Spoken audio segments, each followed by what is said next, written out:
বিশ্ব মৎস্যজীবী দিবসের দিন পূর্ব মেদিনীপুরের মন্দারমণিতে অনুষ্ঠিত হল মৎস্যজীবীদের সমাবেশ।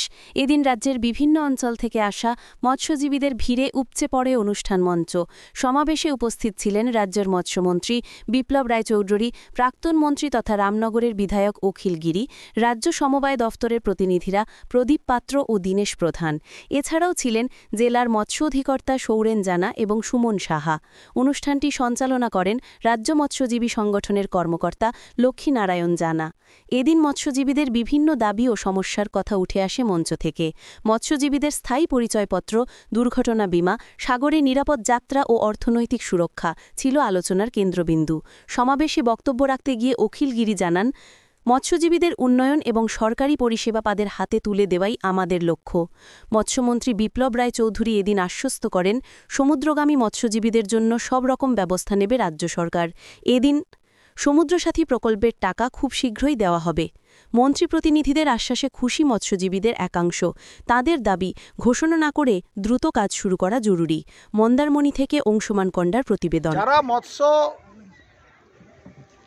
চাষ করেন অথবা মৎস্য আহরণ করেন সমুদ্রে, তারা এই মৎস্যজীবী সম্প্রদায়ের মানুষ যারা জীবিকা নির্বাহ করে মৎস্যের উপরে, তাদের যে জীবন, যারা সমুদ্রে যায় তাদের জীবনটা অনেক সময় সংশয়ে থাকে। আবার যারা উপরে যারা মাছ চাষ করেন, যারা স্থলে মাছ চাষ করেন, তারাও মৎস্যজীবী। মাছ চাষ করে তারা মানুষকে পরিষেবা দেয়। তাদেরকে পাশে দাঁড়িয়ে আরও যাতে আমাদের বাংলার মানুষের যা মাছ দরকার সেটা আমাদের সম্পূর্ণ উৎপাদন হয় না, এখানে বাইরের রাজ্য থেকে আনতে হয়। আমরা যাতে বাইরের রাজ্য থেকে না আনতে পারি তার জন্যে আমাদের চেষ্টা, সরকারেরও চেষ্টা, যে এটা মৎস্য উৎপাদন বাড়াতে হবে। রামনগর বিধানসভা পুকুরেই মাছ চাষ করুন আর সমুদ্রেই মাছ তুলুন, আর আপনারা যেভাবেই মাছ চাষ করেন এই মৎস্যজীবী সম্প্রদায়ের মানুষের পাশে দাঁড়িয়ে তাদেরকে সহযোগিতা করলে তারা মৎস্য উৎপাদনে উৎসাহিত হবে। রামনগর বিধানসভা মানে একদম মৎস্যজীবী আপনার বিধানসভা, সেখানকার মানুষদের কতটা আপনি সহযোগিতা করবেন? আমি মৎস্যজীবী সম্প্রদায়ের মানুষের সহযোগিতা মানে তাদের অসুবিধাগুলো সরকারের কাছে তুলে ধরা। তাদের অসুবিধা যেখানে হচ্ছে তাদের তুলে ধরা। ধরো আগে কি হতো, যখন প্রাকৃতিক দুর্যোগ হতো তখন যারা মাছ সমুদ্রে চলে যেত তারা ফিরতে পারতো না।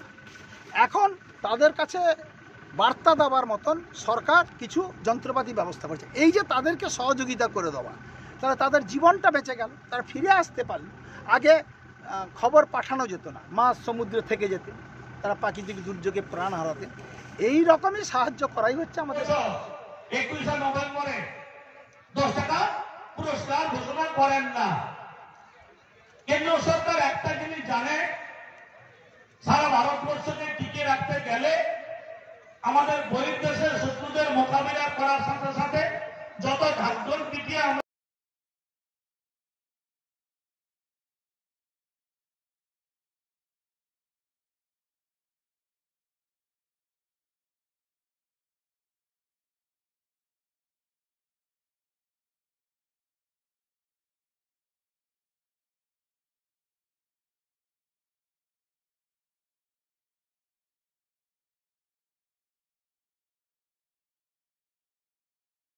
উপকারে লাগি, আমরা নিজেরা মূল্যায়ন করি না।